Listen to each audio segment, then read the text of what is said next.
Hello everyone, আজকে আমি এবং রায়হান মিলে আমাদের বাসা থেকে আটকে পড়া একটি অতিথি পাখি আমরা রেস্কিউ করেছি। পাখিটা দেখাও। হ্যাঁ, এই যে আমরা পাখিটা রেস্কিউ করেছি আজকে।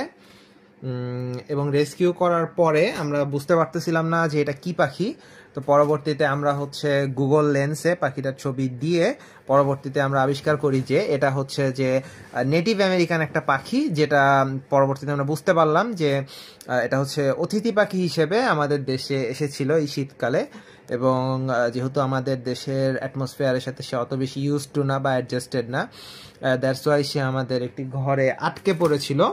তো সেইখান থেকে আমরা তাকে রেস্কিউ করেছি আনুমানিক রাত 8:30টার দিকে। তো যেহেতু রাত হয়ে গেছে, ওকে এখন ছেড়ে দিলেও ও কোথাও যেতে পারবে না, তাই আমরা ওকে আপাতত আমাদের কাছেই রাখছি এবং খুব শীঘ্রই আমরা ওকে ভালো একটা বাসস্থানে ট্রান্সফার করবো এবং সারা রাত থাকার জন্য। এবং তারপর আগামীকাল সকাল সকাল আমরা এই পাখিটাকে ইনশাআল্লাহ মুক্ত আকাশে ছেড়ে দিব, তখন সে তার গন্তব্যে সুন্দর মতো চলে যাবে, এই আশাটাই করছি আমরা। সকালবেলা চলে আসলাম পাখিটাকে মুক্ত আকাশে ছেড়ে দেওয়ার উদ্দেশ্যে। যদিও আসার পথে একটা বিড়াল এটাকে দেখতে পেয়ে আক্রমণ করার চেষ্টা করে, বাট ফাইনালি সেটা হয়ে ওঠেনি এবং তার পরবর্তীতে আমরা একটি সঠিক এবং সুন্দর স্থানে পাখিটিকে ছেড়ে দেওয়ার জন্য রেডি হয়ে যাই।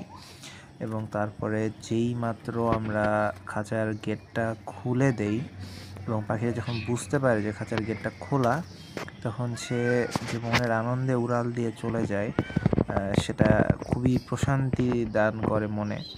এবং ফাইনালি সে যখন একটি গাছের উপর গিয়ে বসে এবং তারপরে সে আশেপাশে পরিবেশটা একটু চেক করে নিচ্ছিল এবং তারপরে কিছুক্ষণ সে ডাকাডাকি করে এবং ডাকাডাকি করার পরে সে উড়াল দিয়ে আবার এক গাছ থেকে অন্য গাছে যায়। এভাবে করে ধীরে ধীরে সে তার স্থান পরিবর্তন করতে করতে প্রকৃতির মাঝে কোথায় যেন মিশে যায়।